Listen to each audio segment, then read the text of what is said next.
Hello students, good morning. Hope you all are fine. So हम start करते हैं हमारा अकाउंट्स में पार्ट 1 में लास्ट वाला यानी कि चैप्टर नंबर 11 चल रहा था, बैंक रिकॉन्सिलिएशन स्टेटमेंट यानी कि BRS में हमने 2 लेक्चर अब तक क्लियर किए हैं। फर्स्ट लेक्चर में कुछ थियरी करवाई थी और सेकंड लेक्चर में हमने ये किया था कि भी cash book and bank book यानी कि पासबुक दोनों में डिफरेंस की रीज़न क्या है, कौन कौन से डिफरेंस हो सकते हैं वो हमने क्लियर किए थे और देखा था वो डेबिट हो रहा है या क्रेडिट होगा। Okay, so now it's a time for some करने का टाइम आ चुका है। अब तो हम देखते हैं सम।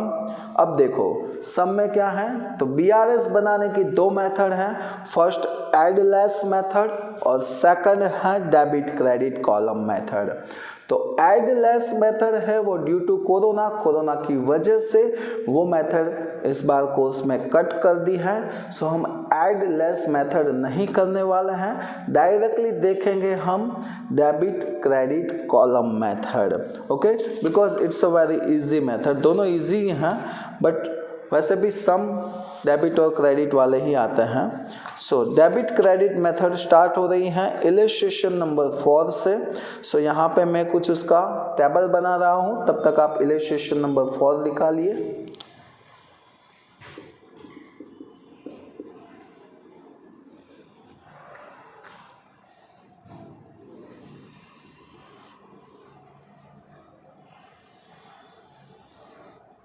यहाँ पे number, particulars,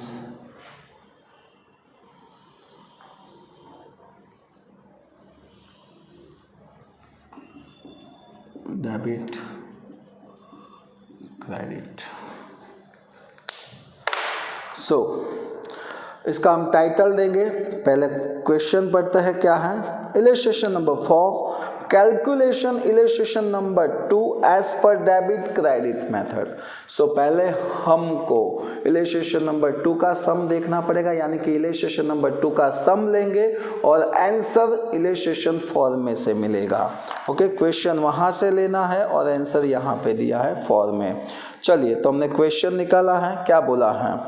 bank column of the cash book of Nagin Rana show a credit balance of 7,500 as on 31st March 2015, okay, which doesn't tally with the balance as per passbook। यानी कि यहाँ पे हमको कैश बुक का balance दिया है 7,500, वो passbook के बैलेंस के साथ मैच नहीं हो रहा है। By comparing passbook and cash book, the following information is obtained। दोनों को कंपेयर किया तो कुछ इंफॉर्मेशन मिली है। From this prepare bank reconciliation statement of Nagin Rana. So हमको बैंक रिकॉन्सिलिएशन स्टेटमेंट बनाना है नगीन राणा का। सो यहाँ पे हम टाइटल लेंगे, मैं शॉर्टकट में लिख रहा हूँ बैंक रिकॉन्सिलिएशन स्टेटमेंट यानी कि BRS of Shri Nagin Rana as on 31st March, year कौन सा है 2015, यानी कि हम मार्च मंथ का बना रहे हैं। सो टाइटल भी दे दिया। अब हम सम कहाँ से स्टार्ट करेंगे, तो देखो बैंक किस में नोट डाउन करती है ट्रांजैक्शन, तो बैंक करती है पासबुक में, और ट्रेडर्स, तो सर ट्रेडर्स करता है कैश बुक में। तो सबसे पहले सम स्टार्ट होगा या तो कैश बुक के बैलेंस के साथ या फिर पासबुक के बैलेंस के साथ। तो यहाँ पे जो भी दिया है उससे हम स्टार्ट करेंगे। तो यहाँ पे हमने जब भी इलस्ट्रेशन 2 पढ़ा तो उसमें लिखा है bank column of the cash book of Nagin Rana show a credit balance ₹7,500 as on 31st March 2015, यानी कि यहाँ पे लास्ट डेट का जो बैलेंस दिया है, हम जो भी मंथ का बना रहे हैं उसकी लास्ट डेट का बैलेंस हमको लिखना पड़ेगा। सो अगर कैश बुक का दिया है तो कैश बुक का लिखेंगे और पासबुक का दिया है तो पासबुक का लिखेंगे। तो यहाँ पे कैश बुक का क्रेडिट बैलेंस दिया है तो हम पहले वहाँ से सम स्टार्ट होगा। अगर आपको बैलेंस नहीं देते हैं, डायरेक्टली इंफॉर्मेशन देते हैं, तो एक लाइन को छोड़ देना है और उसके बाद इंफॉर्मेशन लिखनी है, क्योंकि लास्ट में या बीच में कहीं तो बैलेंस दिया ही होगा और ऑलवेज सम बैलेंस से ही स्टार्ट होता है। यानी कि बैलेंस यानी कि वो बैंक बैलेंस हो सकता है या फिर ओवरड्राफ्ट भी हो सकता है। सो यहाँ पे हमको क्रेडिट बैलेंस दिया है, तो credit balance as per cash book.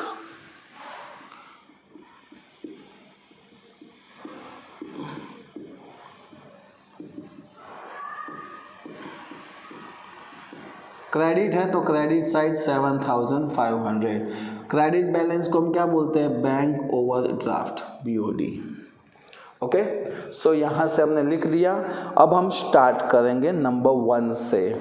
So now देखते हैं क्या रीज़न थे। Number 1, a check of rupees 15,000 is deposited in a bank on 28 March 2015। हमने 28 मार्च 2015 में 15,000 के चेक बैंक में डिपॉजिट किए थे। तो सुन लो, अगर कोई भी चेक आप बैंक में डिपॉजिट करते हो, कोई भी चेक या पैसा बैंक में डिपॉजिट करते हैं, तो बैंक उतना पैसा हमारे अकाउंट में क्रेडिट करती है। क्या करती है? क्रेडिट करती है। जो भी बैंक करती है उसका ऑपोजिट हम करते हैं। बैंक ने अपनी पासबुक में क्रेडिट किया है तो हम हमारी कैश बुक में क्या करेंगे? डेबिट। या आगे 2 लेक्चर में हमने काफ़ी बार सुना है और काफ़ी बार मैंने आपको बोला भी है कि 2 पार्टी होती है, बैंक एंड ट्रेडर्स 2 पार्टी है, तो दोनों ऑपोजिट एंट्री करेगी। एक का परचेस को दूसरा का क्या बोला जाता है? सेल्स। तो उसके हिसाब से ही हम बढ़ते हैं। So cheque of rupees 15,000 is deposit in a bank on 28 March 2015 but still it is not recorded in passbook by bank. So हमने बैंक में 15,000 का चेक डिपॉजिट किया था। कोई भी चेक हम डिपॉजिट करते हैं तो बैंक वो अमाउंट हमारे अकाउंट्स में क्रेडिट करती है। ओके, यानी कि बैंक क्रेडिट करेगी, बट अभी तक वो पासबुक में क्रेडिट हुआ नहीं है, प्रेजेंट ही नहीं हुआ, रिकॉर्ड ही नहीं हुआ, यानी कि क्रेडिट हुआ नहीं है, यानी कि क्रेडिट करना बाकी है तो कर देंगे। कोई भी ट्रांजैक्शन पढ़ोगे तो आपको पहले ये देखना है कहाँ पे एंट्री करनी बाकी है, कैश बुक में या पासबुक में। ओके, हमको ये पता चल गया पासबुक में एंट्री नहीं हुई है, तो अब ये सोचो क्रेडिट होगा या डेबिट। तो कोई भी चेक हम डिपॉजिट करते हैं तो वो क्रेडिट करती है बैंक, तो क्रेडिट करना बाकी है, तो हम क्रेडिट करेंगे। Cheque deposit but not credited by bank. First, cheque deposit but not credited by bank. So credit नहीं किया है तो हम कर देंगे 15,000।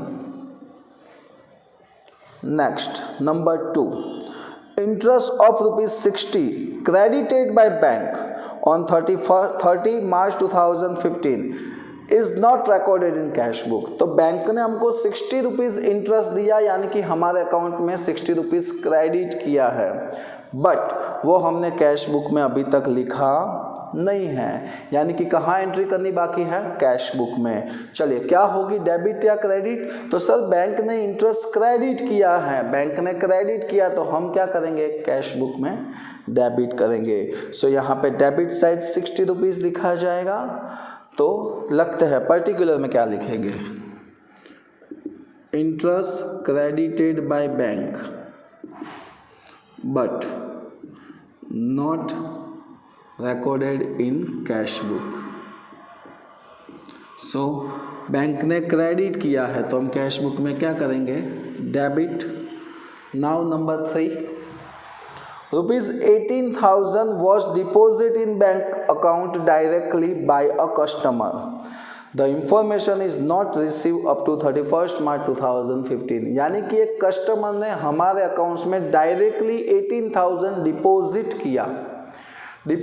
किया, यानी कि वो पैसा उसने डिपॉजिट कर दिया। उसका मीनिंग ये हुआ कि बैंक ने वो पैसा हमारे अकाउंट में क्रेडिट कर दिया। किसी कस्टमर ने हमारे बैंक अकाउंट में 18,000 डिपॉजिट कर दिया। ओके, कोई भी पैसा हम डिपॉजिट करते हैं तो बैंक क्या करेंगी? हमारे अकाउंट में क्रेडिट करेंगी। चलिए, बैंक ने क्रेडिट कर दिया है, बट 31 मार्च 2015 तक हमको इसकी इंफॉर्मेशन ही नहीं मिली।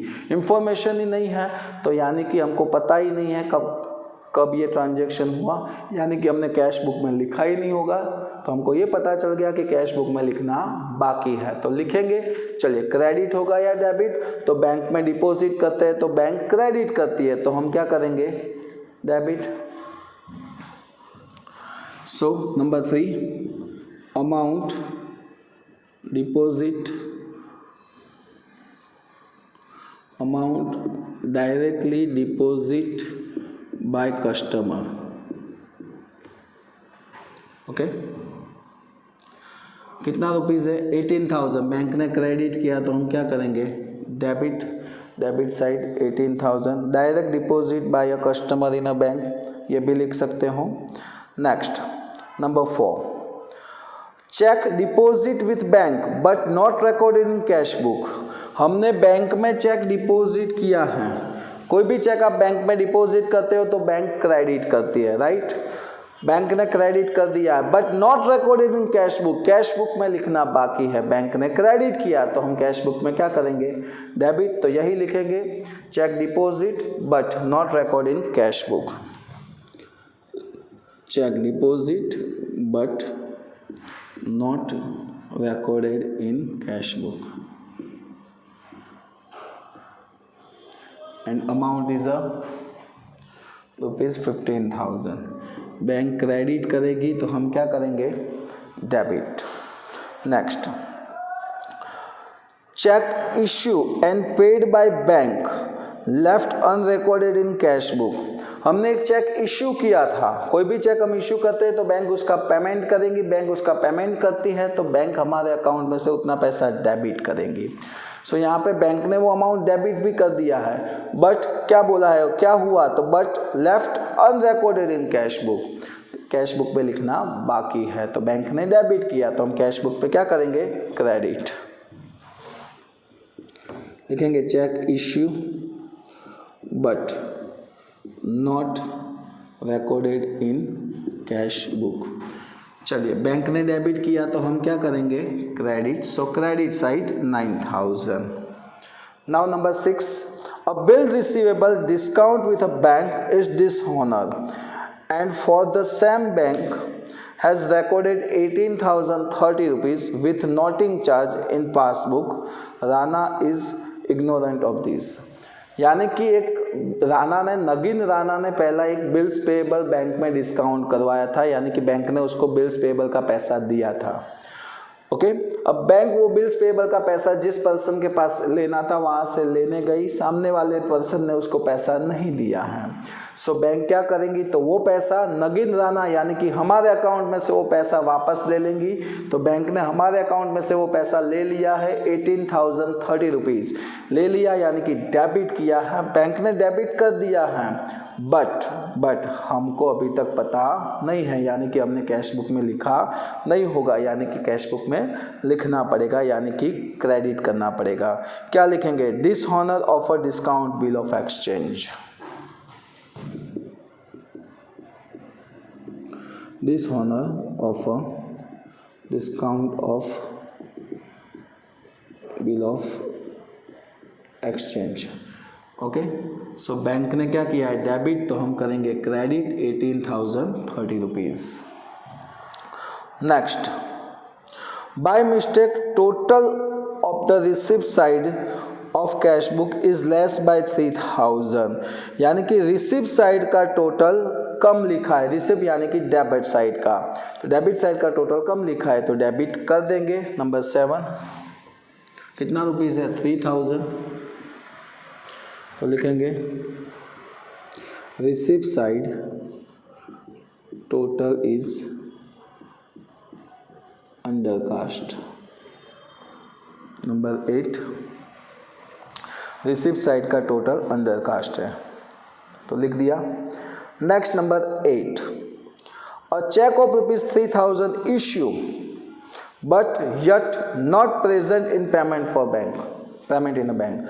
हमने 3,000 का एक चेक इश्यू किया था, इश्यू किया हुआ चेक बैंक क्या करती है, डेबिट करती है, बट अभी तक बैंक में वो पैसा चेक आया ही नहीं, यानी कि बैंक ने डेबिट किया ही नहीं है, बैंक ने डेबिट नहीं किया है तो हम कर देंगे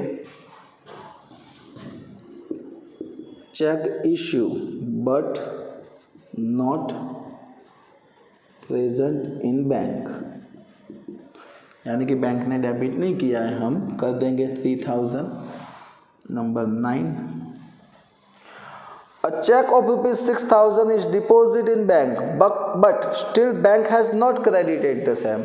वैसा ही हुआ, 6000 का चेक हमने बैंक में डिपॉजिट किया था, बट बैंक ने अभी तक वो अमाउंट क्रेडिट की नहीं है, बैंक ने क्रेडिट नहीं किया है, तो कर देंगे cheque deposit in bank but not credited by bank and amount is rupees 6000, bank ने क्रेडिट नहीं किया है तो कर देंगे।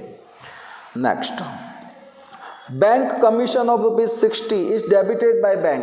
बैंक ने 60 रुपीज कमीशन का पासबुक में डेबिट किया है, चलिए बैंक ने डेबिट कर दिया है, but not record in cash book, cash book में लिखा नहीं है, तो बैंक ने डेबिट किया तो हम कैश बुक में क्या करेंगे, तो सर क्रेडिट करेंगे, तो कर देंगे bank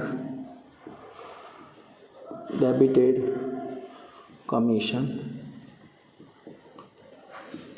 is not recorded in cash book. So bank ने डेबिट किया है तो हम क्या करेंगे, क्रेडिट 60 रुपीज़ है ना, 60 रुपीज़। चलिए अब हम इसका टोटल करेंगे, तो टोटल कैसे करते हैं, तो एक लाइन छोड़ देनी है, एक या दो लाइन छोड़ के उसका टोटल करेंगे। चलिए पहले हम देखेंगे कौन सी साइड का टोटल ज़्यादा है, तो देखने से लग रहा है कि क्रेडिट साइड का टोटल ज़्यादा होगा, तो चलिए लिखते हैं, टोटल करते हैं 7500 plus 15000 plus 9000 plus 18030 plus 6000 plus 60, so total is 55,590। ये साइड का ज़्यादा है, वो हम दोनों साइड लिख देंगे, और इसमें से ये डेबिट साइड का टोटल हम माइनस करेंगे, यानी कि 1 बाय 1 अमाउंट हम माइनस करते हैं। 55,590 में से माइनस करो 60 rupees, minus 18,000, minus 15,000, minus 3,000, minus 3,000, so remaining difference मिल रहा है हमको 16,530 रुपीज़। जो भी डिफरेंस मिलता है जो साइड वो लिख दो। अब देखो हमने जब भी सम स्टार्ट किया था तो हमको जो बैलेंस दिया था वो कौन सा था, कैश बुक का था। जिससे भी हम स्टार्ट करते हैं उसकी ऑपोजिट बुक होती है, यानी कि कैश बुक से स्टार्ट किया है तो आंसर मिलेगा वो पासबुक का होगा। अगर हमने पासबुक से स्टार्ट किया है तो आंसर होगा वो किसका होगा, कैश बुक का। तो डेबिट बैलेंस है तो लिखेंगे debit balance as per passbook, इसको क्या बोलते हैं, बैंक ओवरड्राफ्ट। देखिए हमने कैश बुक से स्टार्ट किया है सम, तो आंसर किससे मिलेगा, पासबुक से। अगर हम पासबुक के बैलेंस से स्टार्ट करते हैं तो जो भी लास्ट में आंसर डिफरेंस मिलता है वो कैश बुक का होगा। Hope you all are understand. तो इसके रिगार्डिंग बाकी के सम हम नेक्स्ट लेक्चर में देखने वाले हैं। नेक्स्ट लेक्चर में ये चैप्टर हमारा धीरे धीरे ही चलेगा, क्योंकि ये थोड़ा समझना पड़ेगा अच्छी तरीके से। तो तब तक के लिए जय हिंद, जय भारत।